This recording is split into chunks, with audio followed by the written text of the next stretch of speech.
Hey everyone, hey and welcome back to yet another episode of Battle Rap Resume. This is your host Tom Quee. Thanks so much for listening. We are here with a preview of King of the Ronald with Kims Arse, I believe is the name of the thing. And as ever, I'm also joined by an able co-host in this term, someone I'm really excited to have on the show. You're kind of a hero over there, aren't you, Chuckie? Oh, I don't know about that, but you're known, right? You're known. I suppose so.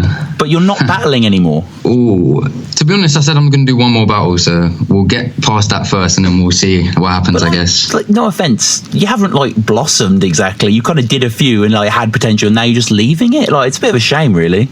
Yeah, to be honest, like I always said, I would just do it because I find it fun, and as soon as it stopped being fun, I would stop. So like I've kind of like basically I've had feedback from people who have like quit battling and who like no longer battle, and like, I've just heard some of the reasons why people quit, and like it sounds like it makes sense, if you know what I mean. Like it sounds like I could be coming to that like what are the reasons? I mean, you don't need to name the people, but what have they said? Well, like just that like rehearsing just seems like a chore. Yeah. And that, like it's no longer fun to write. Like you basically have to be thinking of bars at all times. Like if you're actively battling. Yeah. Like you have to be writing pretty much every day. Like it just becomes like too time consuming, really. No, that's true. Actually, I was at work today and we had a really boring presentation about how to conserve energy in the home, and someone just was talking about like, you know, how heat rises, and I was just like, that must be a bar. Like, you know what I mean? Like thermodynamics when the heat rises. Like, I don't know, something like that. Like, battle rap ruined my life as it did everyone else. But I mean, that's part of it, man. You got to put in the graft to reap the rewards, right? I guess so, yeah, but I don't really see anything as rewarding. Like I've never really like thought of like big views as like an accomplishment. It's just kind of like something that happened. So, well, we'll get into the card, which is a really interesting card. They kind of just announced it very, very recently. Awesome lineup. This is sort of a testament to King of the Ronalds. And Chuckie, I'm glad to have you here because the first battle, GEE versus, is it Graza? Graza, yeah. Graza. I don't know either of these guys. Please give me a play-by-play. GEE is like a northern battler. I think he's had like one battle for Don't Flop and like 5 other battles, but he's been battling for like 4 years. Right. I think he's battled in Wire and stuff like that. Okay. Graza is like a Clash Money battler who recently came over to KOTR and tried out at the same event that I tried out at, which was the Future and Pagan inauguration. So I'm going to say Graza takes the win, to be honest, for this one. Right. Is he more interesting to you, or? When I was at the Nottingham event, when I battled Frosty Jack, sorry. Yeah. I forgot who I battled there. Graza was funny there. He actually entertained me. So... Right, I think he has the potential to be like a good battler, to be honest. He's quite funny. Yeah, no. I mean, I can't really say too much on this because I don't know him. I thought that GEE was the guy that Juan tried out against on Don't Flop, but it's actually EDD. That is like so many fucking generic like letter battle rap names. It's like, I don't know. Get a bit more enjoy. No offense, Chuckie P, but it sort of plays in. So we'll move on to the next battle, Drowned versus Deafening, and I'm aware of both of these guys. Deafening especially, I'm quite a fan of him, like his Toucan battle and stuff like that. I think he's quite a good writer at times. Yeah. What, you're not? No. Yeah, definitely. Like Deafening, to be honest, Deafening's annoying because he's one of those ones that like he has potential, but for some reason he just manages to fuck up his performance. Right. Like if he had like not gone out the night before like all of his battles and like he was like fully prepared for all of them, he probably would have won all of his battles. But for me this battle just comes down to experience, really. Like and Drowned has sort of been he was a fan, right? Ben, is that right? And he's kind of moved more into the battling and stuff like that. I mean, can you see him beating Deafening, or? He could definitely win. Like this could go either way, to be honest. I can't really call it, but I don't know, like Drowned has like a weird approach to battles that I don't know how Deafening's gonna like deal with that. Right. Why is it weird? Like Drowned, like he's like the UK Jonai. Like he puts on a voice and he's like, rah, rah, like I'm going to torture you. Like he puts on some like weird voice, and he's just like really like, I don't know, like he's in your face. Like he's just a weird battler. Like he performs really weird, but like it works for him. Right. Definitely, I must say, I do enjoy stuff whenever I watch it, and I think it's, he's sort of low down on the card here, but I think this is one of the cards that everyone just wants to be on. It's going to be a great event, and two people. I mean, before we get onto the real meat of the card here, two people again that I'm not too familiar with. Chuckie, Problematic versus Trickster. Yeah, Problematic's been around for quite a while. He's had like 8 KOTR battles, I think, and he's won the majority of them. Trickster's relatively new. He's a Clash Money battler. I haven't seen any of his battles yet, so I think Problematic. You think Problematic? Just what experience wins out there? Experience, and like he's not a bad battler. He beat Hulk like last month. Right. 2 months ago, sorry, he beat Hulk. So Right. Yeah, interesting. And just yesterday, I'm lucky enough to live in, well, not for this reason lucky, but I live in the same city as Lazy Arse Jack and Bear Solutions, and we had a little sort of Oxford pay-per-view party yesterday with the Don't Flop, and I did a little episode with them. Actually, it should be on the channel right now, where we spoke about these upcoming battles. And the first thing that I said to Bear Solutions, Chuckie, that him and Lex, like, that's style clash central, right? Yeah, this battle was going to be crazy, to be honest. Like Lex versus Bear Solutions.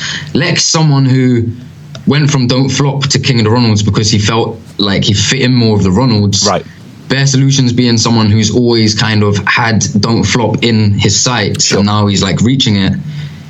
Like it'll be a great battle, to be honest. Like they're both very good. Style clash is going to be amazing. Like yeah, I've heard most of Bear's first. He spatted for me yesterday, and it's excellent. He's kind of going the angles you would expect. But Lex is one of those people that just performance-wise, it doesn't matter what you say. Like I'm thinking, especially maybe his first round against Ambi, second against Yorks. He has just these like transcendental moments, doesn't he? Where I don't think Bear's more the ironic wry eye. I don't think he can quite do what Lex can do in the ring. Yeah, definitely has like crowd control and performance aspect. But in front of the Ronalds, I don't know, like the KOTR crowd's a very weird crowd. This is what you have to understand. Like, so like with Lex versus Bear Solutions, I think like Lex probably just like fits in more. I don't know. But like Bear Solutions is like, he's ours, if you know what I mean. Yeah. He's a Bear Solutions battler, so it's like an outsider against like a KOTR battle, if you think about it. Yeah, and so I mean, how have KOTR been dealing with like Bear Solutions and Lazy Arse Jack's move to Don't Flop? Does it bother you guys, or? There's been a few like forum posts about it. There has been like quite a lot of discussion, to be honest, but the majority of people don't seem to mind. Like I personally, like Bear Solutions and Lazy Arse Jack have basically like told me to my face that like they would never like just snake KOTR completely and just go over to Don't Flop. Like, and I believe them, to be honest. They are both nice guys. Like it's not something they would do, in my opinion. But yeah, like the majority of us don't seem to mind. Like Mickey wasn't too thrilled with the idea of them battling on training days, but I don't know where he stands now. You'd have to ask him, I guess. Yeah. No, people don't really mind. Yeah, and I mean, what's great is Lazy and Bear are, coming back, and they clearly love the league and that sort of thing. It's not necessarily that they just wanted Don't Flop and stuff like that. So yeah, this is a Lex. I mean, who wins this? What's your final verdict? Lex, Bear Solutions? It's a difficult one. Yeah. I'm going to go Bear Solutions, to be honest. I have faith in him. Right. Yeah, okay. Interesting. And Lazy, as you mentioned, is returning to the league against Sherpa, John Whitmore, a great friend of the show. Great to see Sherpa finally getting a battle locked in that isn't going to let him down. Yeah, definitely. And, like, have you seen Sherpa perform before? Because he doesn't have any battles out, really. I have actually. I've seen him battle. He battled someone called Animosity, who was tied with his older brother. Yeah. I don't know, like he's one of the ones that I've wanted to see have a good battle for a long time, so I'm really looking forward to this one, to be honest. And he was really good against Slicks. Right. And Lazy, I mean, what's your opinion on his style? Are you a fan? I am, to be honest. I really like Lazy Arse Jack. I remember after my tryout, Lazy Arse Jack came up to me and he was like, "Chuckie, I fucking hate you. I had the best tryout on this channel until you battled," or something like that. And I was like, wow, like that was like such a big compliment. Like it was random, like for him to just say that straight away. But yeah, he's cool, Lazy Arse Jack. He's a good battler as well. I really can't call this one, to be honest with you. This is a mad one. Yeah, there's some dope fucking battles on this card. The Lex battle, the Lazy battle, definitely. And yeah, that's hard for me to call as well, partly because I heard Lazy Arse Jack's first round yesterday and it's excellent. And I know John Whitmore, he's an incredibly intelligent guy. I know he's going to come with some great stuff. And I mean, yeah, this is going to be an absolute treat. And next is like a kind of very, you know, sort of not insider battle, but Mickey versus Blunt Ted. This has been brewing for a while, right? Yeah, definitely. Can you give us some context? Imagine someone doesn't know who Mickey and Blunt Ted are. Just sort of put this, you know, on a sort of paradigm for us. Mickey Worthless is a weed-smoking 35-year-old from Croydon. Right. And Blunt Ted is a weed-smoking 35-year-old from Nottingham. Basically, that's what it comes down to. I couldn't have built it up better myself, really. Yeah, and like, I mean, Mickey as well. Obviously, he's battling KOTR. It's always going to be an event, but hot off. Well, what I assume at the time will be 2 major King of the Dot performances. It's crazy. Yeah. And like, there's stuff in the works as well. Like I can't speak upon it because obviously I don't know about it because Mickey's just keeping it a secret. Yeah. But there's stuff in the works. Yeah, definitely. And Blunt Ted, he's kind of a core stick, isn't he, of your league? Is that right? Yep. And is he going to expose Mickey? Can you see that, or is Mickey just sort of exposes himself every day? So it's not like. To be honest, I have no idea what's going to happen in this battle, but it's going to be amazing. Like I don't know what's going to be said or what like angles either of them are going to take. Yeah. But like, I can see something mad happening in the 3rd round, like Mickey banning Blunt Ted from the league or something, like forever. Right. And actually meaning it. Like, something mad will happen in this battle, but I don't know what. Blunt Ted says bleeding dim, because I like that.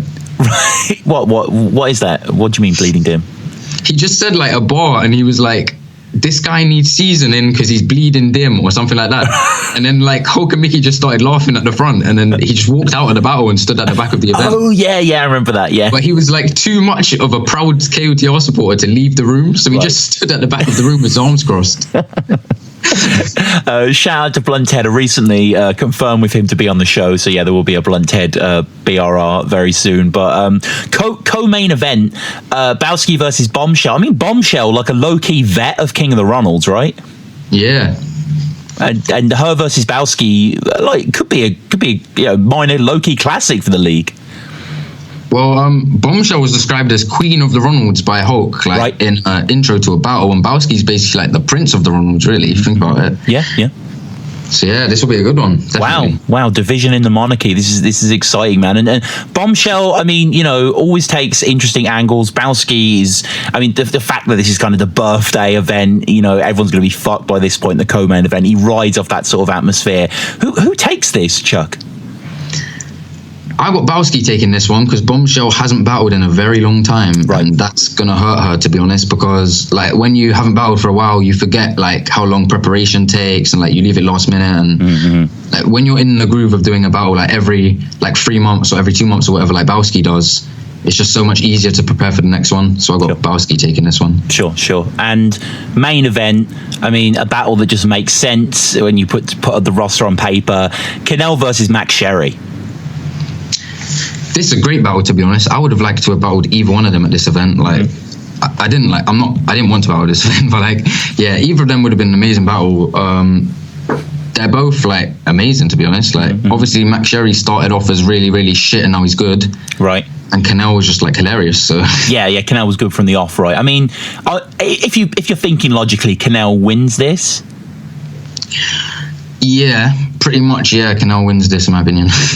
Yeah, but I mean, Mac, you know, he can be quite angle based. He has the charisma. You know, he definitely is beloved. It's main event, you know, and he's there topping off the card. Some fuckery could happen in the best possible way. To be honest, what I think is going to happen is, like, have you seen the gift exchange thing that they're going to do for this event? I was going to get onto that, yeah. Yeah, I think, like, something to do with, like, the gift exchange is going to happen in, like, Canel versus Max Sherry. That's going to, like, change the outcome of the battle. Right. I don't know why, but, like, both of them are the type of people to just use an angle, like, just for the hell of it. And can you just explain the gift exchange thing? I don't fully understand it myself, so I'm probably not the best person to explain, but I think the battlers are just giving each other, like, a present. And they have to give like a present. It's weird. It's like a Secret Santa kind of, yeah. All right, crazy. Yeah, well, I mean, it's it is a good card. Obviously, it's going up against Revival, different ends of the country and stuff like that. But you know, it is got some great battles on it. What are you most looking forward to on this one, Chuck? For me, Lex versus Bear Solutions, and Sherpa versus Lazy Ass Jack are going to be like the ones. Yeah. No, it's going to be mad. Everyone needs to get down. Is it at the Good Ship? Is that there? It is at the Good Ship, Good Ship, Kilburn, NW67JR. Yeah, Saturday 17th. Free entry for women, I believe. Which is an interesting thing. Yesterday, I remember Lazy Ass Jack's female roommate was saying that she was definitely going to pay. She was going to protest it, which is fair enough. I'd love to see her and Hulk sort of face off at the box office. But Chuckie, this has been great, man. I have to have you back to do. You haven't done many battles, have you? I can't really have you back for a proper episode, can I? No, it doesn't really make sense, to be honest. I'm not gonna lie. Just talk about Carlton Shanks and what's your other battle that's online? Carlton Shanks and Frosty Jack. And I have me and Hulk versus Roz and Danny Jack. Right. Yeah. And what's 2017? I know you're at uni now. Is that something you're going to focus on more than battling, or? I'm taking some time off of battling, definitely. But I don't know if I can say it yet. But I have a battle confirmed for January, and it's like probably my biggest battle yet. So. Oh. Yeah. All right. Sweet, man. Well, I guess finally, how do people get at you? Are you on Twitter, that sort of stuff, or? At man like Chuckie on everything. Right. Yeah. No.